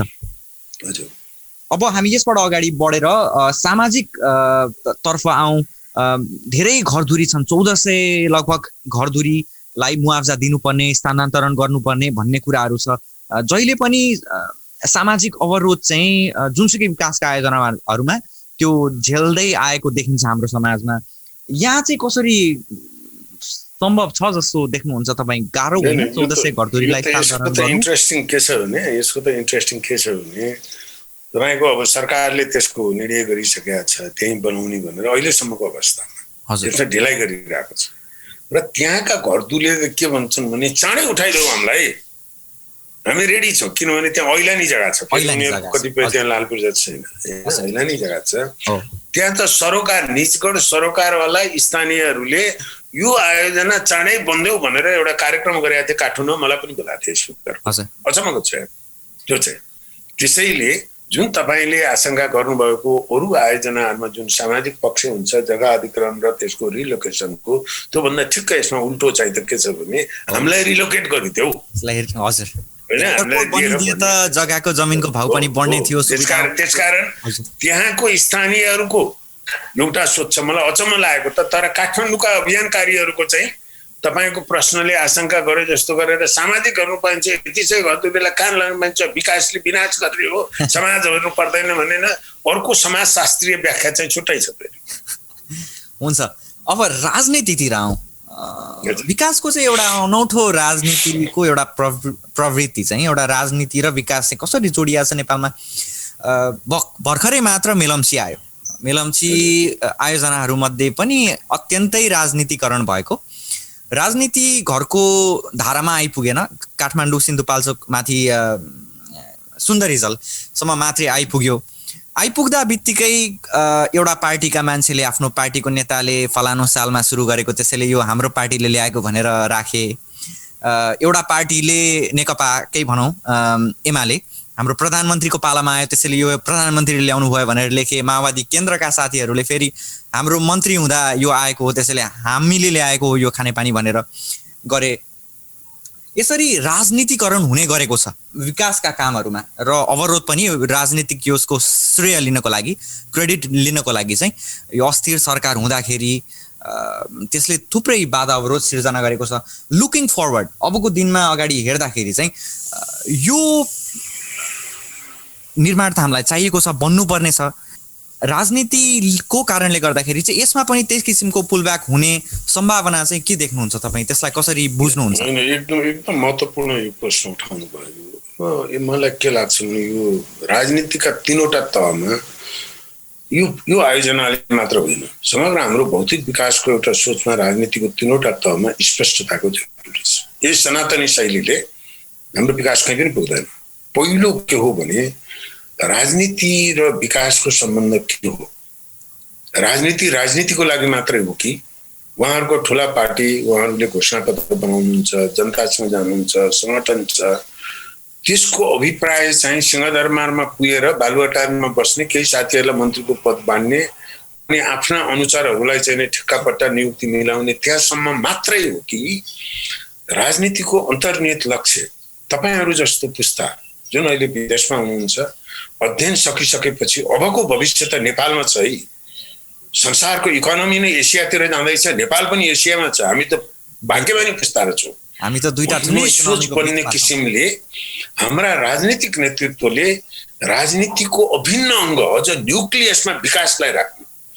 राजनीतिको लागि होइन, राजनीति विकासको लागि हो, राजनीतिक सामाजिक न्यायको लागि हो, राजनीति युवालाई रोजगारी आफ्नै परिवारसँग बसेर रोजगारी गर्नको लागि हो।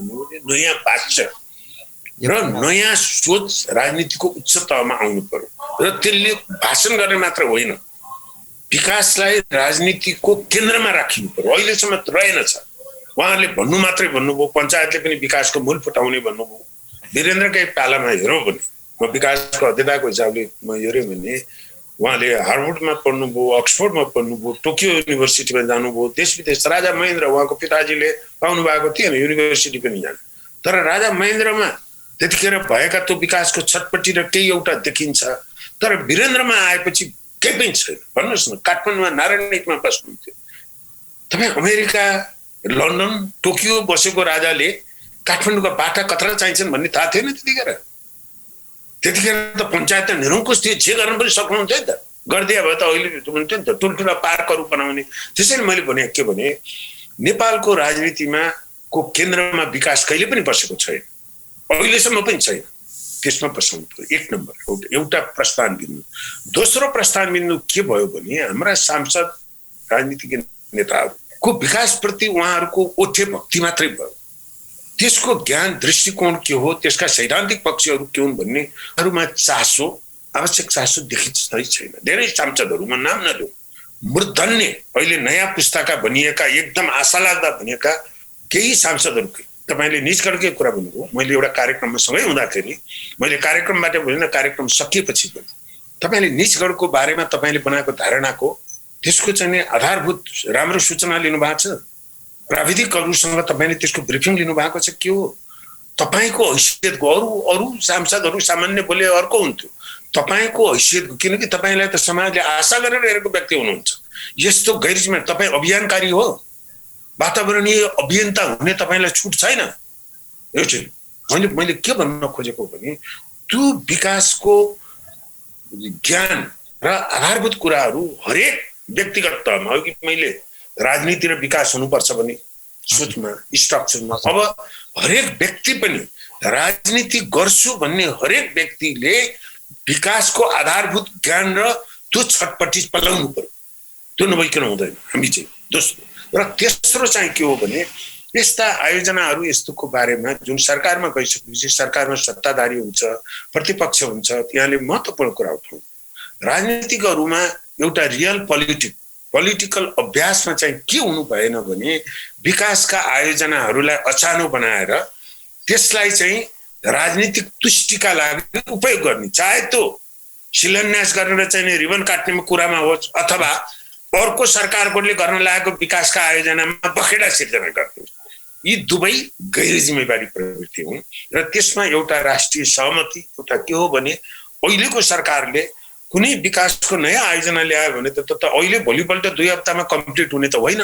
सम्भवतः त्यो विकास आयोजनाको उद्घाटन गर्नलाई अहिले प्रतिपक्षमा रहेको दल होला भन्दा त्यो उदार भाव, ठुलो मन, विशाल मन लिएर विकासका आयोजनाहरूलाई राजनीतिकरण गर्ने होइन, त्यसमा एउटा राष्ट्रिय सहमतिमा पुगेर सबैले विकासका कुरामा चाहिँ तपाईँको हो नीतिगत कुरामा फरकहरू हुन सक्छन्, तर एउटा सरकारले बरु त्यो आयोजनाको तर्जुमा गर्दा नै एउटा सर्वदलीय सहमतिको चाहिँ एउटा संयन्त्र बनाउनुहोस् उहाँहरू।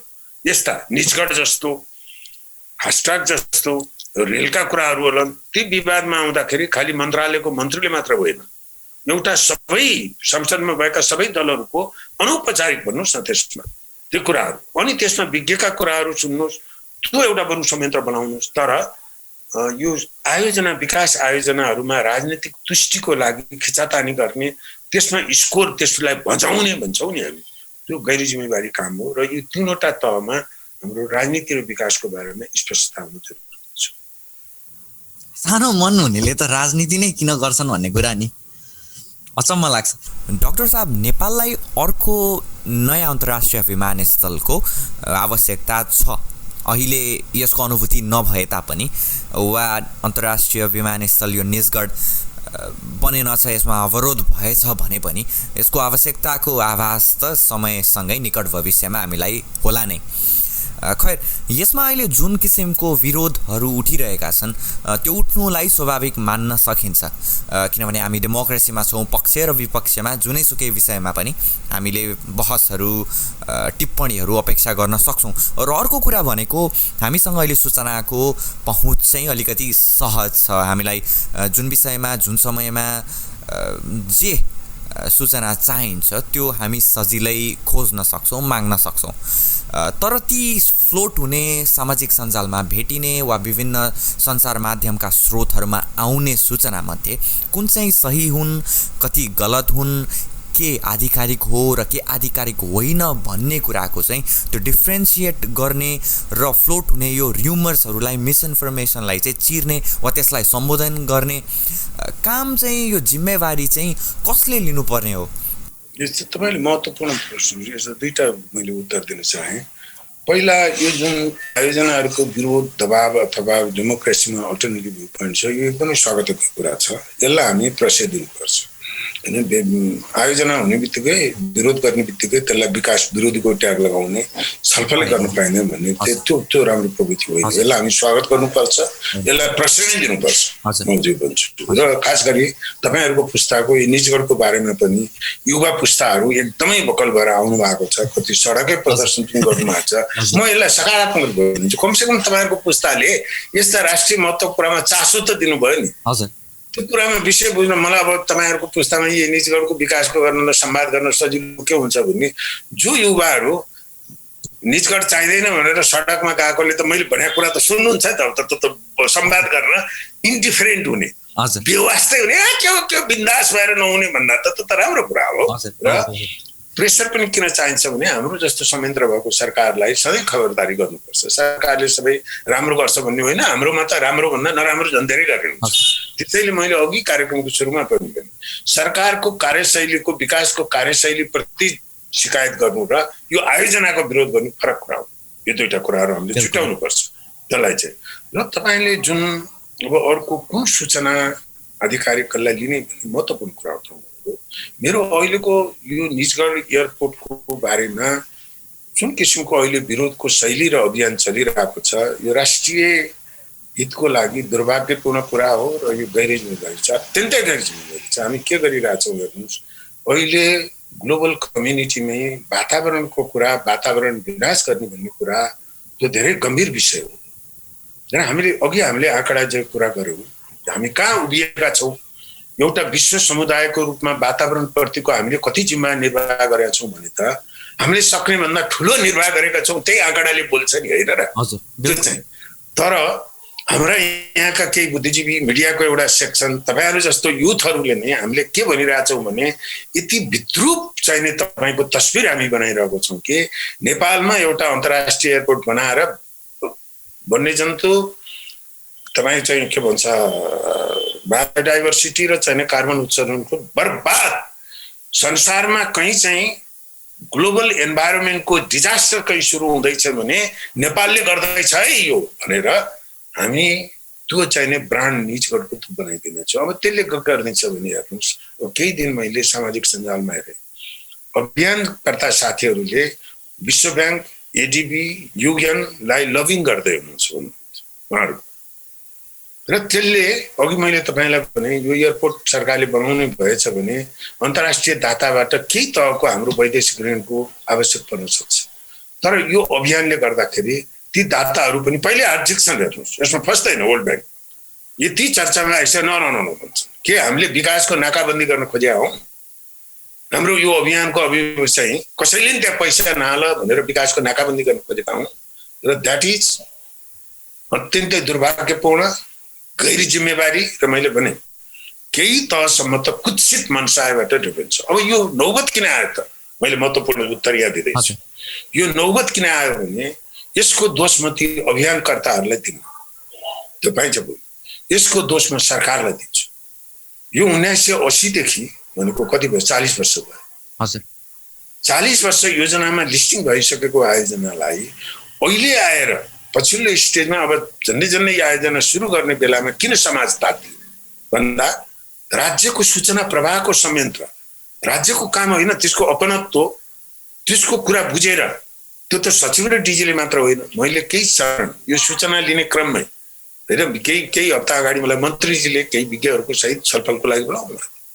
त्यहाँ भित्रको नेपालको एभिएसन सेक्टरको नागरिक उड्डयन प्राधिकरण भित्रका अहिले त्यहाँ पहिला सेवानिवृत्त भइसकेका कर्मचारी साथीहरू अहिले भइरहेका त्यसका विज्ञको गर्दा यति चित्त दुखाउनुहुन्छ। किनकि उहाँहरूलाई के थाहा छ भने यो एयरपोर्ट नेपालको अन्तर्राष्ट्रिय उडानका लागि अथवा एयर ट्रान्सपोर्ट डेभलपमेन्टको लागि यो कति महत्त्वपूर्ण भन्यो भने त्यहाँ छटपट्टि पेट दुखाइ, पेट पोलेको छ, पहिले गर्नुपर्ने भन्ने। तर उहाँहरू त त्यो एयरपोर्ट बनेपछि त त्यहाँ त क्यानको महानिर्देशक मात्र उड्ने त होइन होला, त्यहाँ सबभन्दा धेरै उड्ने त वातावरणका यो अन्तर्राष्ट्रिय उसमा जाने उहाँहरू त हिँडेर त जानु होला, प्लेनमै जानुहुन्छ। तपाईँहरूकै पुस्ता होला त्यो एयरपोर्टमा उड्ने त चाँडै। अहिले तपाईँको काठमाडौँ आउने अन्तर्राष्ट्रिय उडानका तपाईँ थाइल्यान्डबाट टोकियो जाने भन्दा थाइल्यान्डबाट काठमाडौँ आउने टोकियोको 6 घण्टाको उडान छ या 3 घण्टाको उडान छ आधा, तर भाडा उस्तै पर्छ। हामीले कहिले सोचेको छौँ हवाई कनेक्सन किन अनरिलायबल महँगो छ? That's because of the airport, unreliable airport. त्यसको हो यो कुरा त के गरिदिनु पर्थ्यो भने सरकार निकायले सहजसँग त्यसका प्राविधिक पक्ष, आर्थिक पक्ष, वित्तीय पक्ष हरेक कुराको तपाईँले अहिले खोज्नुहोस् त अन्तर्राष्ट्रिय निजगढ यत्रो बहस भइरहेछ, इन्टरनेटमा गुगलमा खोज्नुहोस् त केही पाउनुहुन्छ? मैले त्यो बराबर हरेक मिटिङमा भनिरहेको छु। यो फेरि क्यों राख्नुहोस्? यी बहसमा भएका कुराहरू आम नागरिकहरू ल एक्टिभिस्टहरूको उहाँहरूको आफ्नो अब्जेक्टिभ होला, छोड्नुहोस्। एक्टिभिस्ट मात्र होइन, यसले यो बहसले त के हो भने आम मान्छेमा पनि त्यही अघि तपाईँले जुन प्रश्न उठाउनु भयो, 3वटा एयरपोर्ट बसी किन चाहियो? घुस खानलाई एयरपोर्ट बनाउन लाउन् कि रुख बेचेर काठ तस्करले रुख काट्ने हुन् कि? यी छन् कुरा। अनि यो कुरा किन आए त भन्दा जब सरकार एउटा सूचना दिनेमा इकोनोमिकल हुन्छ, कन्जुस हुन्छ, नागरिकलाई सही सूचना प्रवाह गर्नमा जब सरकार कन्जुस हुन्छ, सरकारका अधिकारीहरूमा यो कुरामा जब आत्मविश्वास हुँदैन त्यसका विभिन्न पक्षहरूमा, त्यसपछि बहस बग्रिन्छ। र तपाईँले भने जस्तो नागरिकले पनि कुन सूचना सही हो, कुन सूचना वस्तुगत हो, कुन आँकडा सही हो, कुन न्यारेटिभ सही हो भन्ने कुरामा अल्मलिन्छ। त्यसैले यो गन्जागुलको प्रमुख जिम्मेवार म सरकारी निकाय, र सरकारी निकाय भनेको राज्य, हामी इन वान र अदर पार्ट राज्य भन्यो भने नागरिकको पनि अभिन्न अङ्ग हो होइन। हामी विपन्नता छ, हाम्रो राज्य यस्तै छ, राजनीति यस्तै छ। त्यसैले यसको प्रमुख कारण चाहिँ यो सूचना प्रवाह र नागरिकलाई सूचित गर्ने काममा सरकार चुकेको छ। यही कारणले गर्दा हुन्छ। यसका चुनौतीहरूमा जाउँ, एउटा आँकडा के रहेछ भने 2075 सम्म आइपुग्दा चाहिँ 21 मध्ये 21 राष्ट्रिय गौरवका आयोजना मध्ये 14 परियोजनाहरू विगत 10 वर्षदेखि निर्माणाधीन अवस्थामै छन् भनिसकेपछि यो किसिमको नियत, बदनियत भनौँ वा यो किसिमको जुन भ्रष्ट संयन्त्र छ, यो एकदमै मिनिमल रिसर्च र एकदमै थोरै टेक्नोलोजी भएको जुन किसिमको यो प्रणाली छ, यसलाई नै अँगालेर हामीले कसरी विकास गर्न सकौँला, कसरी एयरपोर्ट बनाउन सकौँला, वा कसरी बनाइहाले पनि त्यसलाई फाइदाजनक बनाउन सकिएला, कसरी प्रोफिटेबल बनाउन सकिएला, गाह्रो छ नि। यस्तो छ, तपाईँले उठाउनु भएको आशंका चाहिँ हो। अब त्यो निराशामै राजनीति खतम छ, व्यवस्थापन खतम छ, ब्युरोक्रेसी खतम छ, हामी फुटपाथ बनाउन सक्दैनौँ, बाटो बनाए खाल्टो हुन्छ, के होला र भन्यो भने त होइन, विकासका आशावादीका कुरा गर्न पनि छोडौँ, अब यो देशमा बस्न पनि छोडौँ। हाम्रा सन्तानहरूलाई पनि नेपाल बस्न लायक देश होइन, Australia, Canada, America, Japan, Korea जहाँ हो त्यही व्यवस्था गर भन्ने कि त न्यारेटिभ भनौँ। अब मोही माग्ने ढुङ्ग्रो लुकाउने भन्छ नि, अब त्यो निष्कर्षमा पुग्यो। म चाहिँ त्यो निष्कर्षमा पुगेको छैन, म त आशावादी। म तपाईँले एउटा पाटो भन्नु, यहाँ लोड सेडिङको हाम्रो कुलमान घिसिङ, बिल्कुल मेरै गर्व गर्छु, हामी एउटै विश्वविद्यालयको इन्जिनियरिङ एउटै विश्वविद्यालयमा गरेको भारत आरआइटी जमशेदपुरबाट।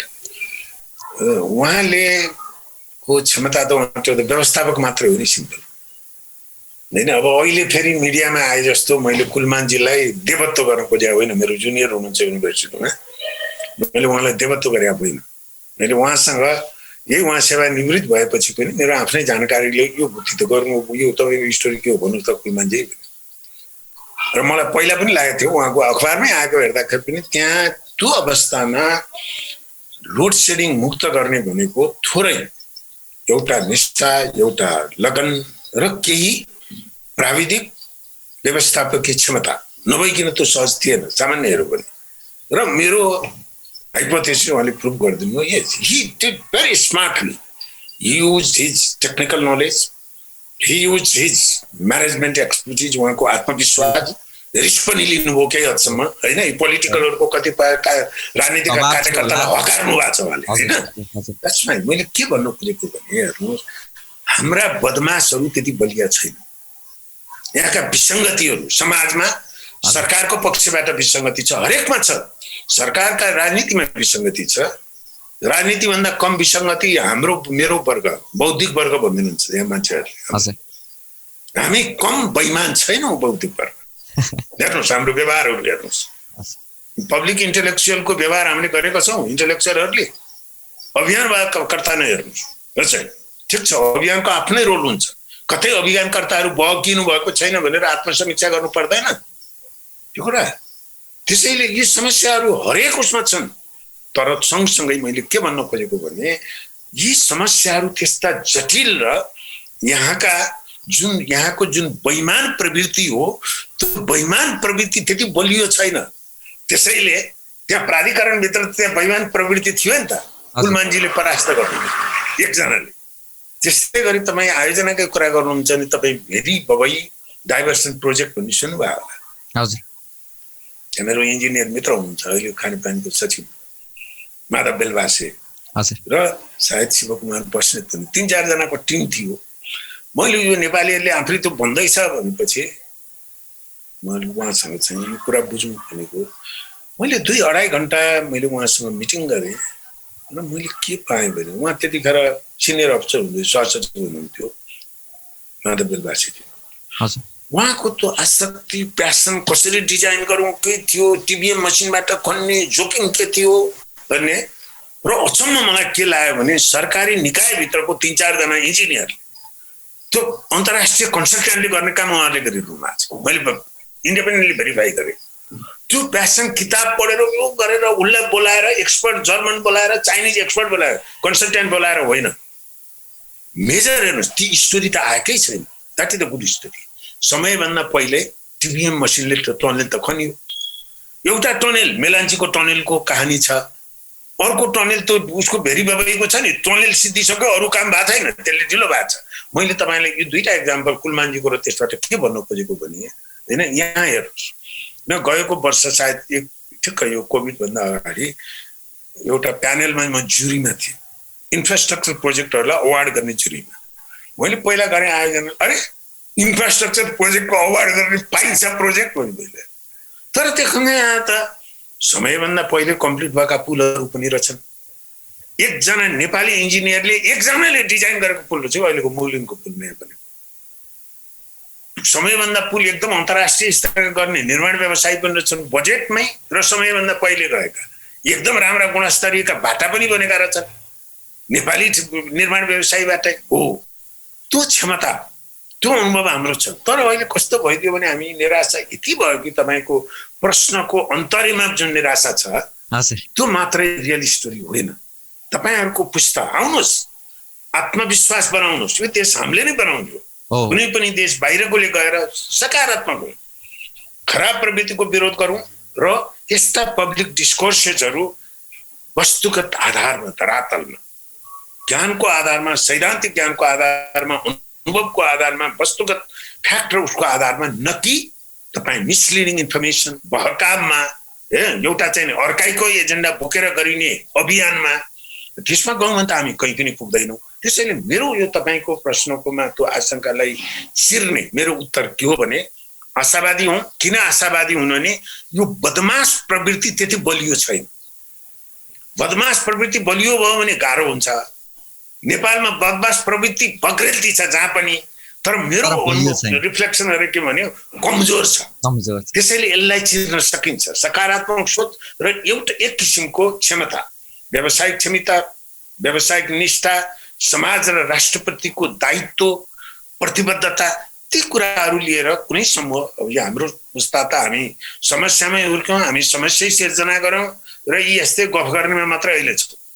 तपाईँहरूको पुस्तामा भयो चाहिँ यसलाई नयाँ सोचबाट गर्न सक्यौँ भने यो गाह्रो छैन। र यस्ता आयोजनाहरू पनि फेरि यसले के हुन्छ भने एउटा भन्नुहोस् निजगढ एयरपोर्टकै यसलाई छुट्टै प्राविधिक रूपमा मैले हेर्दाखेरि हामीले बाहिर सोचेको जस्तो थियो होइन। जसरी भेरी बबईको हामीले सफलता प्राप्त गऱ्यौँ त्यसै गरी यो आयोजना समयमा ठिकठाकसँग गऱ्यौँ भने त यसले फेरि गेम चेन्जर भनेको के हो भने गेम चेन्जर भनेको प्राविधिक सुविधा उसको पूर्वाधारको हिसाबले मात्र होइन, मनोवैज्ञानिक गेम चेन्जर पनि हुन्छ। यो हुँदो रहेछ त नेपालमा यो चाहिँ। र एउटा कुरामा होइन त हो, म चाहिँ त्यो हिसाबले आशावादी बनाउँ। अघि हजुरले मेन्सन गरिहाल्नुभयो यो देवत्वकरण भन्ने कुरा चाहिँ म चाहिँ के ठान्छु भने यो जसले राम्रो गर्छ देशलाई, जसले देशमा उत्कृष्ट काम गरे हुन्छ, जसले सम्मान गर्नुपर्ने, हामीले नोटिस गर्नुपर्ने, कन्ट्रीले नेसनले रेकग्नाइज गर्नुपर्ने लेभलमा काम गरे हुन्छ, उनीहरूलाई चाहिँ हामीले देवत्वकरण नगरौँ भनेर यथोचित सम्मान पनि गर्नुपर्ने हाम्रो एउटा मिनिमम त्यो रेस्पोन्सिबिलिटी, कसैलाई इज्जत दिनुपर्ने त्यो आफ्नो दायित्वबाट पन्छिरहेको हो कि जस्तो पनि मलाई लाग्छ। उदाहरणको रूपमा मैले डाक्टर सन्दुक रोहितको बारेमा, सपना रोक्का मगरको बारेमा, पुष्पा बस्नेतको बारेमा मैले अन्तर्राष्ट्रिय सम्मान वा अन्तर्राष्ट्रिय अवार्डहरूको मार्फतबाट हामीले थाहा पाउनु पर्यो। भनेपछि हामी त हाम्रो देशभित्र जसले राम्रो काम गरिरहेछ, असल राजनीति गरिरहेछ, हामी त्यस्ता राजनीतिज्ञ चिन्दैनौँ। जसले राम्रो काम गरिरहेछ एज अ ब्युरोक्राट, उनीहरूलाई चिन्दैनौँ। त्यो चाहिँ कमजोरी म देख्छु के। अनि जबसम्म हामीले सरकारले चाहिँ राम्रा मान्छेहरूलाई अगाडि ल्याउन सक्दैनौँ तबसम्म नराम्रो प्रवृत्ति, नराम्रा व्यक्तिहरू हावी भइरहन्छन् र यसलाई चाहिँ हामीले चिर्नु जरुरी छ। अब कन्क्लुजनमा चाहिँ तपाईँले सबै कुरा समेटेर यो निजगढ अन्तर्राष्ट्रिय विमानस्थललाई चाहिँ कसरी अगाडि बढाउन सकिन्छ र भनौँ न एउटा सार्वजनिक बहसमा पनि जुन किसिमको त्यो चासोहरू, चिन्ताहरू आएका छन् त्यसलाई पनि सम्बोधन हुने खालकोबाट निष्कर्षमा के भन्न चाहनुहुन्छ? निष्कर्षमा के हो भने यो सरकारले अहिले जुन निर्णय गरेको छ यसलाई सरकारले तदारुकताका साथ अघि बढाओस् र खास गरी अहिलेको बजेटमा नै त्यसलाई 10, 15, 20 अरब कति त्यसको चाहिँ हुन्छ अहिलेको बजेटमा राखेर निर्माण काम नै अब त्यसको अलिकति डिटेल डिजाइनको, अब त्यो ल्यान्डमार्कले गरेको डिटेल डिजाइन किन्ने कि फेरि गर्ने भन्ने थोरै टेक्निकल एक्सर्साइज अझै बाँकी छ। त्यो चाहिँ त्यो काम हुँदै पनि कमसेकम साइट क्लियरेन्सको काम र निर्माण कार्य शिलान्यास भएर निर्माण कार्य सुरु हुने यही आर्थिक वर्षबाट यो सुरु हुन अनिवार्य छ सरकारको तर्फबाट। अब यसमा अल्मलिने अवस्था छैन र जहाँसम्म वातावरणीय पक्ष केही अभियन्ताकारी साथीहरू हुनुहुन्छ, यो समूहहरू लाग्नु भएको छ, उहाँहरूको पनि त्यसलाई त्यो आफैमा त्यसको महत्त्व छ। किन महत्त्व छ भने यो लेभलको प्रोजेक्ट बनाउँदाखेरि त्यो प्रोजेक्ट निजगढ एयरपोर्ट सञ्चालन हुँदाखेरि त्यसलाई कसरी हामीले निजगढ प्रोजेक्टको बारेमा सूचना हुँदा वेब पेजमा निजगढ प्रोजेक्ट राख्यो भने त्यसमा हामीले ब्रान्डिङ गर्न के गर्नुपर्छ भने यो नेपालको कार्बन न्युट्रल प्रोजेक्ट हो, जिरो कार्बन उत्सर्जन छ, त्यहाँको बिजुली हामी हाइड्रो पावरको बाटो चाहिँ युज गर्छौँ, त्यो ब्रान्डिङ गर्नु पर्यो। हेर्नुहोस् तपाईँले हामीले त के गर्न सकिरहेको छैनौँ भने वातावरणको बारेमा हाम्रा सकारात्मक पक्ष निस्केकै छैन, उनी नभएको नकारात्मक पक्षलाई उजागर गरेको छु। म तपाईँले सानो टेक्निकल फ्याक्ट हेर्नुहोस्, रेलवे भन्यो भने वातावरण मैत्री ठानिन्छ नि होइन, अथवा इलेक्ट्रिक भेहिकल भन्नुहोस्, इलेक्ट्रिक भेहिकलमा मान्छे किन जान्छन् त्यो वातावरण मैत्री भन्नुहुन्छ। तर चीन र भारतमा चल्ने इलेक्ट्रिक भेहिकल त्यो देखे जस्तो सफा छैन, किनभने उसको ब्याट्री 4 बिजुलीबाट ब्याट्री चार्ज हुन्छ, किनकि बिजुली निकाल्दा त कोइलाबाट निकालेको छ। डर्टी इनर्जीबाट क्लिन भेहिकल चलाउनु हुँदैन। त्यसैले उनीहरूको हामी हिसाब गर्दाखेरि इलेक्ट्रिक भेहिकल भए पनि इमिसन पर किलोमिटर कति हो भन्ने त्यो इलेक्ट्रिसिटीको सोर्स चाहिँ कति निकालेको छ भन्ने हिसाब गर्छ। हाम्रोमा त हाइड्रो पावरको इलेक्ट्रिक छ। हाम्रा इलेक्ट्रिक भेहिकल, हाम्रो electric train close to zero emission छ। हामी के भनेर ब्रान्डिङ गर्न सक्छौँ भने भुटान र नेपाल भन्दा अरू यस्तो देश छैन। First zero emission transportation system in Nepal. हाम्रा वातावरणविदहरूले त त्यसलाई मार्केटिङ गर्ने हो। हामी त सबै मिलेर हेर्नुहोस्, गरिब देश छौँ। हाम्रा देशमा भएको जे राम्रा कुराबाट संसारलाई देखाउने हो नि त। घरेलु कुरा त घरमै हामी बसोबास गरौँ न। दुर्भाग्यपूर्ण कुरो के छ यहाँ, अहिलेकै यो अभियान यसरी नै जाने हो भने प्रधानमन्त्रीले शिलान्यास गरेको भोलिपल्ट अन्तर्राष्ट्रिय मिडियामा यो प्रोजेक्टलाई विद्रूपीकरण गरेर लेख्ने आर्टिकलहरू तयार भएर बसेका छन्। त्यो राष्ट्रिय अपराध हो, त्यो जिम्मेवारपूर्ण काम होइन। र म साथीहरूलाई, खास गरी वातावरणको अभियानमा लाग्नु भएको साथीहरूलाई के आह्वान गर्छु भने म धेरै थोर वातावरणीय व्यवस्थापनको जानकारी राख्छु। म के आह्वान गर्छु भने यो चाहिँ यो आयोजनालाई विद्रूपीकरण गर्ने बेला समय र यो अवस्था होइन। आउनुहोस्, वातावरणको सबभन्दा न्यूनीकरण, त्यहाँको प्रभावलाई मिटिगेसन भन्छु। र तपाईँहरूले भने जस्तो यो बर्बाद पार्ने संसारको वन्यजन्तु पुरै यति लोप हुने, त्यहाँ हेऱ्यो भने त त्यो 2-3 प्याराग्राफ पढ्दाको हुन्छ। यतिवटा म्यामल, यतिवटा यो, यतिवटा यो। मानौ कि बनाएपछि नेपालबाट त्यो म्यामललाई हराउने हो कि होइन? निजगढ बनाएर हात्ती नेपालबाट लोप हुने त होइन त। हात्ती कोशी टप्पूमा छ, चितवन नेसनल पार्कमा छ, बर्दियामा होला, छ त। त्यही पनि रहन सक्छ, त्यही पनि रहन सक्छ होइन? त्यो ट्रान्सपोर्ट हुने वातावरणको कुरो भन्ने बित्तिकै त्यसमा विज्ञान चाहिँदैन, त्यसमा आँकडा चाहिँदैन, त्यसमा लजिक चाहिँदैन। निजगढ बनाउने बित्तिकै 12 मरुभूमि भयो भन्ने पढेको थिएँ मैले एउटा। निजगढ बनाए, त्यहाँ विज्ञान चाहिँदैन, वातावरणको विज्ञान छैन। त्यसैले यो चाहिँ तपाईँको के भन्छ, अतिवादमा हामी नजाउँ। वातावरणको दबाब जरुरी छ त्यहाँ। त्यसलाई कसरी दिगो बनाउने, मिटिगेसन कसरी गर्ने, अहिले ग्रिन टेक्नोलोजीका नवीनतम उपायहरू त्यहाँ लगाएर त्यो एयरपोर्टलाई संसारमै वातावरण मैत्री, कार्बन न्युट्रल, एन्भाइरोमेन्टल सर्टिफाइड कसरी त्यसलाई चाहिँ के भन्छ तपाईँको ब्रान्डिङ गर्ने, त्यो हाम्रो सोकेस हो, कन्ट्रीको राष्ट्रिय स्वार्थको कुरा हो। त्यसपछि चारा कुरा नगरौँ। र यो कुरा मैले किन भन्दैछु भने अहिलेको जुन दिगो विकास हाम्रो लक्ष्य हो, त्यो दिगो विकासको लागि सनातनी विकासको शैलीले मात्र दिगो विकास हुँदैन। त्यसमा वातावरण विज्ञान जरुरी छ, वातावरण व्यवस्थापन जरुरी छ, वातावरण अभियान पनि जरुरी पर्छ सरकारले सही ठाउँमा ल्याउनलाई। त्यसमा आउनुहोस्। तर निजगढको बारेमा जुन वातावरण अभियान जुन अतिशय एक्जागरेटेड र जहाँ पुगेको छ, त्यसले नेपालको दिगो विकास अभियानलाई पनि हेल्प गर्दैन। र एउटा पोइन्टमा गएपछि म फेरि दोहोऱ्याएर भन्छु, जसरी त्यो अरुणको कुरा आएको, जेनेरेसन टु जेनेरेसन अरुण प्रोजेक्टको विकासको बसमा जसरी आउँछ, यो प्रोजेक्टमा लाग्ने म विनम्रताका साथ तपाईँहरूलाई एउटा के फिडब्याक दिन सक्छु भने वेस्टर्न यसका बहुपक्षीय सूचनाको आधारमा भन्दैछु। यहाँ लाग्ने समूह व्यक्तित्वहरूले यदि यो आयोजनामा यही किसिमले वातावरणीय अभियान भएर यो ढिलासुस्ती हुने, यसलाई डिरेल गर्ने, अन्तर्राष्ट्रिय स्तरमै यसलाई यसको चाहिँ खराब पिक्चर पेन्ट गर्ने हो भने पुस्ता नेपालीले सुन्ने जवाब तपाईँहरू कठघरामा उभिनुपर्छ। यो गैरजिम्मेवारी काम हुँदैछ यो अतिशय, जहाँ कि यसलाई मिनिमाइज के भन्छ वातावरण मिटिगेट गर्ने र यो आयोजनालाई वातावरण मैत्री बनाउने कुरामा आउनु सहकार्य गरौँ हामी सबै पक्षकोले। यो चाहिँ सरकारलाई मैले अघि नै भने उहाँहरूभन्दा कम मेरो सरकारसँग गुनासो छैन, अझ बढी छ। कति म सरकारका मिटिङहरूमा भन्छु, मैले उहाँहरूलाई आक्रोश पनि देखाउँछु। यो सरकारका मन्त्रीहरूको मिटिङमा मैले पार्टिसिपेट गरेको छु, उच्च कर्मचारीहरूकोमा गरेको छु, मेरो आफ्नै गुनासो छ त्यस्तो। तर वातावरणको अभियानको नाउँमा यसलाई यो आयोजनालाई विद्रूपीकरण जुन गरिएको छ त्यो काम बन्द गरौँ र सबै मिलेर वातावरणको न्यूनीकरण कसरी हुन्छ, प्रभाव न्यूनीकरण कसरी हुन्छ र यो आयोजनालाई वातावरण मैत्री आयोजनाको रूपमा हामीले कसरी बनाउन सक्छौँ त्यतातिर अलिकति हुन्छ डाक्टर साहब, यसलाई यही अन्त्य गरौँ।